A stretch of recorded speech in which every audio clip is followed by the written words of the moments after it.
Welcome to just German things. मेरा नाम है नंदनी और मैं रहती हूँ जर्मनी में and I am also a German teacher by profession. आप अगर मुझे इंस्टाग्राम में ऑलरेडी फॉलो करते हैं तो आपको पता है मैं 4 तरीके का कंटेंट है जो बनाती हूँ इंस्टाग्राम और यूट्यूब के लिए भी, which is life in Germany, German language, travel in Europe and education in Germany. So recently मैंने एक वर्कशॉप कंडक्ट करी थी इंस्टाग्राम फॉलोअर्स के लिए जिसका नाम था tips and tricks to learn German. और वो वर्कशॉप बेसिकली जर्मन लर्नर्स के लिए थी और उनके लिए भी जो जर्मन बिगिनर्स हैं जो कि अभी लैंग्वेज लर्निंग बिल्कुल स्टार्ट कर रहे हैं। और उस वर्कशॉप का बहुत अच्छा रिस्पांस था, एवरीबडी लाइक्ड इट। एंड उसके बाद बहुत सारे ऐसे लोग भी थे जो उस वर्कशॉप का पार्ट होना चाहते थे बट सीट्स की लिमिटेड सीट्स की वजह से वो ये पार्ट नहीं हो पाए। So I decided let's make a YouTube video so that it's available to everybody. So before I start with this video for today, which is about tips and tricks to learn German, let me clear this thing, one thing for you, कि इसमें कोई भी magic tricks नहीं है, कुछ भी ऐसी चीज़ नहीं है जो आपको पता होते ही चीज़ें बहुत बदल जाएंगी, बट बहुत सारी छोटी छोटी बातें हैं अगर हम लैंग्वेज सीख रहे हैं तो हमें उसका ध्यान रखना है। So let's start. First point that I want talk about is types of learners in language learning.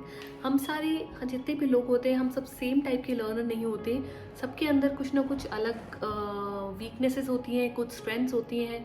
सो इसी तरीके से अगर हम लैंग्वेज भी सीख रहे हैं तो सबका सेम तरीका नहीं होता। सो जैसे अगर मैं लैंग्वेज लर्नर्स की बात करूँ तो एक टाइप होता है ऑडिटरी लर्नर।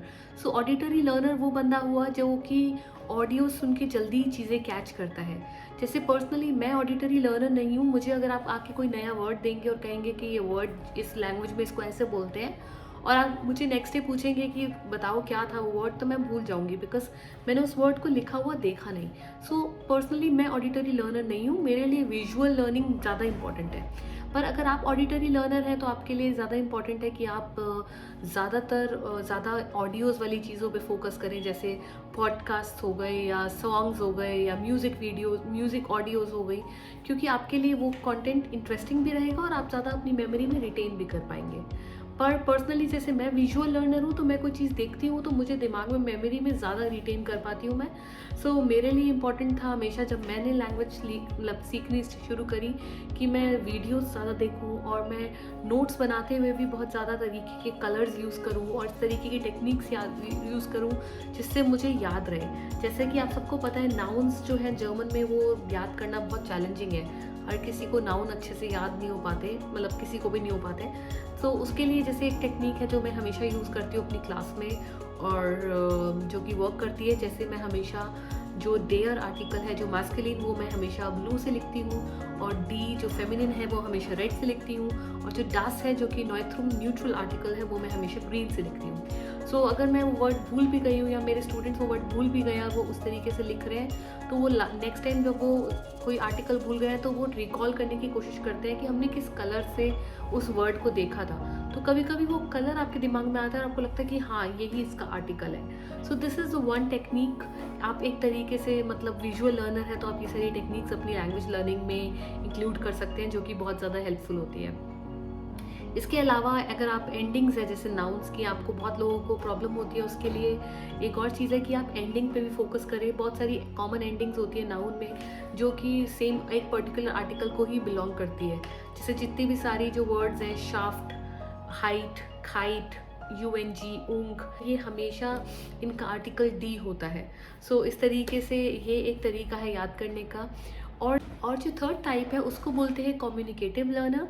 कम्युनिकेटिव लर्नर वो होते हैं जो बहुत ज़्यादा मतलब लोग बात कर के चीज़ें रिमेंबर मतलब रिटेन ज़्यादा कर पाते हैं, जिनको बातें करना उस नई लैंग्वेज में ज़्यादा पसंद है। जैसे पर्सनली मैं भी थोड़ा सा कम्युनिकेटिव लर्नर हूँ क्योंकि मुझे याद है जब मैंने लैंग्वेज सीखनी शुरू करी थी, even like from the very beginning from A1 level मेरे को मतलब लैंग्वेज यूज़ करने का बहुत मन करता था। तो मैं कुछ ना कुछ मतलब इवन मैं गलत जर्मन भी बोल रही हूँ लोगों के आगे, लोगों को लग रहा है वाओ कितनी अच्छी जर्मन बोल रही है, बट मैं बोलती रहती थी। तो मेरे को वो स्ट्रैटेजी मेरे को हेल्प करी बिकॉज मेरे को पता चला कि I am a communicative learner. मेरे लिए किसी लैंग्वेज को सीखते टाइम स्टार्टिंग से बोलना बहुत ज़रूरी है। First of all you have to figure out कि आप किस टाइप के लैंग्वेज लर्नर हैं। आप ऑडिटरी लर्नर हैं, आप ऑडियो विजुअल वाले लर्नर हैं या आप कम्युनिकेटिव लर्नर हैं। So you have to figure out और उसी डायरेक्शन में ज़्यादा फोकस कीजिए क्योंकि आपको पता चल जाएगा कि आपका टाइप क्या है। किस तरीके से आप मतलब कौन सी जगह डायरेक्शन में आप फोकस करेंगे तो आपको रिजल्ट जल्दी मिलेगा। सो दैट इज़ वन थिंग। इसके लिए बहुत सारे ऑनलाइन क्विज भी होते हैं, तो उस क्विज में आप पार्टिसिपेट करेंगे तो I am sure you will get the answer कि आप कौन से टाइप के लर्नर हैं। इसके बाद जैसे बहुत सारे लोगों को प्रॉब्लम होती है स्पीकिंग में, कि वो लोग कहते हैं कि हम पढ़ रहे हैं, हमें पढ़ते पढ़ते बिल्कुल ठीक लग रहा है, लेकिन when it comes to speaking हमारे पास कॉन्फिडेंस नहीं है, which I can understand. It's very normal. Speaking मतलब एक पूरे सेट इन्वायरमेंट में बोलना, अपने आप को ट्रस्ट करना, and that fear of making mistakes, ये सब बहुत नॉर्मल है। Being myself a language learner for years, I also like abhi tak there are times when I'm like I don't know if I am able to communicate or able to express myself 100%. So किसी नई language में अपने आप को express करना बहुत easy, मतलब बहुत बिल्कुल भी आसान नहीं होता है। So for that it's important कि आप प्रैक्टिस करें, शीशे के आगे, मिरर के आगे खड़े होकर बात करें, या आप किसी जगह बोलने वाले हैं तो पहले से ही दिमाग में थोड़ा प्रैक्टिस करके जाएं कि मैं ये वर्ड बोलूँगी या मैं बोलूँगा, जिससे मुझे थोड़ा कॉन्फिडेंस आए। थोड़ा वो वाले फ्रेंड्स जो आपको नहीं जज कर रहे हैं उनके साथ प्रैक्टिस करो, या ये जितने भी स्पीकिंग की ऐप्स होती हैं, चैटरबर्ग या क्लब हाउस, इन सब ऐप से थोड़ा सा आइडिया लो। सो स्पीकिंग के लिए तरीके बहुत सारे हैं, ऐसी बात नहीं है। The only thing is the more you speak the better you become. इसका कोई शॉर्टकट है ही नहीं कि मैं एकदम से बोलने लग जाऊंगी और बहुत अच्छी जर्मन बोलने लग जाऊंगी, ये पॉसिबिलिटी है ही नहीं। जर्मन हमेशा, मतलब कोई भी फॉरेन लैंग्वेज वो तभी उसमें आप मास्टर कर पाएंगे जब आप उसके साथ एनफ प्रैक्टिस कर रहे हैं। बिना प्रैक्टिस के तो ये पॉसिबल ही नहीं है। मतलब there is no shortcut to be honest. कितना भी लोग इस चीज़ को बोल दे कि हमारे पास ये वाला कोर्स है, हम इस चीज़ को ऐसे करके दिखाएंगे, पॉसिबल सब कुछ है, लेकिन वो जो कॉन्फिडेंस है वो टाइम के साथ ही आएगा, वो एकदम रातों रात कॉन्फिडेंस नहीं आता है। So please remember that and give importance to that part. So the second point I'm going to talk about is the right strategies for language learning. तो जब भी आप एक लैंग्वेज लर्न कर रहे हैं, कोई नई चीज़, उसके लिए कुछ स्ट्रैटेजीज हैं जो आपको पता होनी चाहिए, जिससे आप उस लैंग्वेज को तरीके से लर्न कर सकें और आप वहाँ पे गलतियाँ ना करें। For example, learning new vocabulary in a language. अगर आप एक नई लैंग्वेज की वोकैबुलरी लर्न कर रहे हैं नई तरीके से, कि इस चीज़ को क्या बोलते हैं जर्मन में, या इस एक्सप्रेशन को जर्मन में क्या बोलते हैं, सो वो क्या स्ट्रैटेजी है जिससे आप उस वोकैबुलरी को तरीके से लर्न कर पाएँ और अपनी मेमोरी में रिटेन कर पाएँ, जिससे आप नेक्स्ट टाइम उसको यूज़ भी कर सकें। सो वोकैबुलरी के लिए सबसे ज़्यादा इंपॉर्टेंट है कि आप कोई भी नया वर्ड हमेशा कॉन्टेक्स्ट में याद करें। जैसे कि अगर आपने कोई नया वर्ड याद किया है, उसका कॉन्टेक्स्ट क्या है, वो किस कॉन्टेक्स्ट में यूज़ होगा, वो आपको ही पता होना चाहिए। अगर आपको उसका कॉन्टेक्स्ट नहीं पता तो एक वर्ड बिना कॉन्टेक्स्ट के तो उसका कोई मीनिंग है ही नहीं। जैसे कि बहुत सारे लोग हैं जो यहाँ पे जर्मन सीख रहे हैं, उन्हें पता होगा कि जर्मन में बहुत सारे टाइप्स ऑफ जी हैं। एक छोटा जी होता है, एक जी शी होता है, एक जी का मतलब होता है दे, एक जी का मतलब होता है यू, और एक जी का मतलब होता है यू ऑल। सो कोई भी बंदा सीखेगा तो वो कहेगा कि इतने सारे जी एम मैं कैसे याद करूँ, और मुझे कैसे पता चलेगा कि हम किसकी बात कर रहे हैं। सो उस केस में हमें कॉन्टेक्स्ट चाहिए होता है। जब भी हमें कॉन्टेक्स्ट पता है तो ऑब्वियसली हम कॉन्टेक्स्ट से पता लगा सकते हैं कि हम किसकी बात कर रहे हैं। द सेम वे, अगर हम किसी भी वर्ड को कॉन्टेक्स्ट में याद करेंगे तभी हमें पता चलेगा कि वो वर्ड हम सही बोल पा रहे हैं या नहीं बोल पा रहे हैं। इंपॉर्टेंट स्ट्रैटेजी है वर्ड्स को कॉन्टेक्स्ट में याद करने की, वो है कॉलोकेशंस पे ध्यान देना। अब आप बोलेंगे कॉलोकेशंस क्या होता है। सो कॉलोकेशंस क्या होता है, एक दो तीन वर्ड्स हैं जो इकट्ठे मिलके हमेशा साथ में आते हैं, जिनका कॉम्बिनेशन ऑफ वर्ड्स जो नॉर्मली साथ में ही होते हैं। जैसे मैं आपको एक एग्जांपल देती हूँ कि इंग्लिश में हम बोलते हैं to do sports, right. So German में इसको बोलते हैं स्पोर्ट माखन या स्पोर्ट ट्राइबन। सो स्पोर्ट माखन और ट्राइबन, आप यहाँ पे अगर आप इसको से ज़्यादा आप फोकस करिए कि स्पोर्ट एक नाउन है जिसके साथ कौन कौन से वर्ब्स पॉसिबल होते हैं, वो है माखन और ट्राइबन। सो ये together it makes sense to do sports. So collocation यही होता है, कॉम्बिनेशन जो साथ में आता है और जो सेंस बनाता है, वो हर लैंग्वेजेस में होता है। फॉर एग्जाम्पल, हम इंग्लिश में बोलते हैं to take a decision, but German में हम बोलते हैं eine Entscheidung treffen, which is to meet a decision. सो अब वो एक कॉलोकेशन है कि वो बदल गया उस लैंग्वेज में आके, आप उस डिसीजन को, you don't take a decision, you meet a decision. So इस तरीके से अगर आप स्टार्टिंग से ही वो याद करेंगे कॉलोकेशंस को, तो आपकी गलतियाँ कम होंगी बाद में, और आप ट्रांसलेट कम करेंगे, और कॉलोकेशंस उस लैंग्वेज की नुआंसेस हैं, जो उस लैंग्वेज की छोटी छोटी चीज़ें हैं, उस पर ध्यान ज़्यादा देंगे। कोई एक और एग्जाम्पल देती हूँ। जैसे हम जर्मन में, इंग्लिश में बोलते हैं to click a picture, right. So German में उसको बोलते हैं ein Foto machen. So photo machen is actually equivalent to click a picture or to take a picture. और अगर आप इसको ट्रांसलेट करेंगे तो you'll be saying like ein Foto nehmen to take a picture, but the right thing is Foto machen. So photo के साथ German में verb आता है machen, जो हमें याद रखना है क्योंकि ये कोलोकेशन है जो साथ में यूजुअली उसके साथ रहता है। और मैंने जर्मन्स को बहुत बार देखा है, वो सेम गलती करते हैं जब वो जर्मन से इंग्लिश बोलते हैं। वो फोटो माखन को इंग्लिश में बोलते हैं can you make a photo. So वो वहाँ पे उनकी लैंग्वेज की इंटरफेरेंस है कि वो उसको ट्रांसलेट करके माखन को वो टेक नहीं बोल रहे, वो मेक बोल रहे हैं। सो इस तरीके की गलतियाँ हम भी कर सकते हैं जब हम इंग्लिश से जर्मन में ट्रांसलेट कर रहे हैं। सो that is the reason I am saying कि आप कोई भी लैंग्वेज सीखिए उसमें कोलोकेशंस को बहुत ध्यान दें। वोकैबुलरी के टाइम पे ये बहुत इंपॉर्टेंट है कि आप उनको साथ लिखें जिससे आपको वो याद रहे।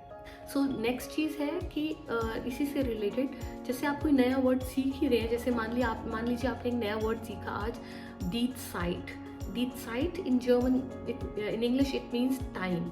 अब आपने टाइम का वर्ड तो सीख लिया, लेकिन इसको यूज़ कैसे करेंगे आप? अब टाइम के साथ आप क्या कर सकते हैं? आप टाइम वेस्ट कर सकते हैं, आप टाइम स्पेंड कर सकते हैं, आप टाइम किल कर सकते हैं। जैसे मैं टू स्पेंड टाइम इज़ डीट साइट फॉरब्रिंगन, टू वेस्ट टाइम इज़ डीट साइट फॉरगॉइडन।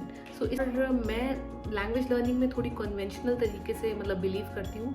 ऐप्स से लिखना, टैब्स पे लिखना ठीक है, लेकिन जब तक आप अच्छे से नोट्स ना बनाओ, पर्सनली मुझे ऐसा लगता है कि वो चीज़ें आपकी मेमोरी में इतनी ज़्यादा लंबी रहती नहीं है। तो अगर नोट्स बना रहे हैं तो अच्छे तरीके से बनाइए कि अगर आप एक नाउन सीख रहे हैं तो उसके साथ कौन सी पॉसिबल कनेक्शंस हैं, कॉम्बिनेशंस हैं, साथ में लिखिए, जिससे अलग अलग नहीं, वो साथ में सेंस ज़्यादा, it makes more sense if they are written together कि die Zeit verbringen, which means to spend time.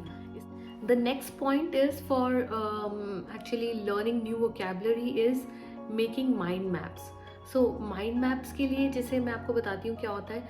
आप मान लीजिए आप A1 लेवल में हैं, आपने एक नया टॉपिक आज किया एसन से रिलेटेड विच इज़ फूड। सो अब उस एसन माइंड मैप के अंदर क्या क्या चीज़ें आ सकती हैं, उसके अंदर आप गेम्यूज़र ऐड कर सकते हैं, आप स्यूजिशकाइटन ऐड कर सकते हैं। सो सारे गेम्यूज़र के अंदर आप सारे गेम्यूज़र लिखिए, इस तरीके से माइंड मैप बनाइए कि सारे वेजिटेबल्स उसके अंदर लिखें। आप बीच में लिखें एसन और उसके आप लिखें यहाँ पे गेम्यूज़र, और गेम्यूज़र के नीचे क्या क्या आप वेजिटेबल्स आपने जर्मन में याद करें। तो कैटेगराइज कर ले तो आपको तब भी इजी रहेगा रिमेंबर करना, क्योंकि हमारी मेमोरी इस तरीके से वर्क करती है कि अगर हमें एक चीज़ याद आ रही है उससे रिलेटेड जो दूसरी चीज़ें हैं वो अपने आप याद आएंगी।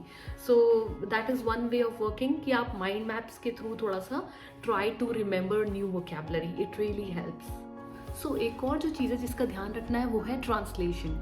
अब हमारी एक मदर टंग है जिसे हम हमेशा से बोल रहे हैं, तो ऑब्वियसली जब हम एक नई लैंग्वेज सीखेंगे तो उसका कहीं ना कहीं इंटरफेरेंस होगा ही होगा, और बहुत नेचुरल है एक नई लैंग्वेज में थोड़ा सा चीज़ों को ट्रांसलेट करना।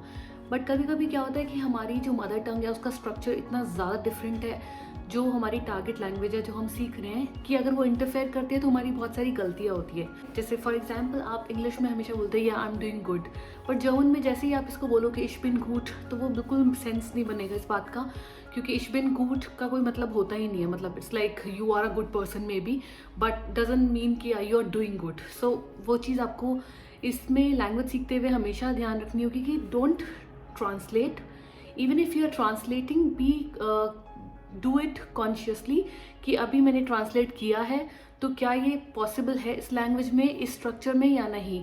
जैसे अब जर्मन में कभी भी हम ये नहीं बोल सकते कि I am free so translate करके इश बिन फ्राई।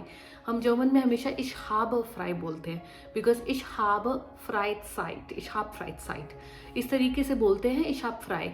आई नो कि स्टार्टिंग में बहुत डिफिकल्ट होता है, बट येस विद टाइम ये चीज़ भी आ जाती है कि आप ट्रांसलेट करते टाइम ये चीज़ दिमाग में रखें कि इस लैंग्वेज में ये ऐसा होता भी है या नहीं।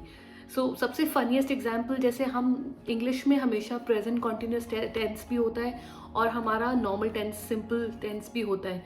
सो I am eating an apple और I eat an apple a day, इस तरीके से दोनों होते हैं। बट जर्मन में प्रेजेंट कॉन्टिन्यूस टेंस होता ही नहीं है। सो आई एम ईटिंग और आई ईट, उसके लिए यही होता है इश esse einen Apfel. So that is why try to avoid translation because थोड़ा सा translation is good to understand a language, but you cannot translate every time. You have to train your mind to not translate and to give importance to the structure of the target language as well. So this is very important point while learning a new language. So guys, thank you for watching part 1. In part 2, I'll be covering the other two topics, which are pronunciation tips and material to learn German. So if this video was helpful for you, don't forget to subscribe to Just German Things and also like this video. If you have other issues, other problems where you are struggling in learning foreign language, then you can comment here and let me know. I will try to answer and cover in the upcoming videos. Thank you very much. Auf Wiedersehen and Namaste.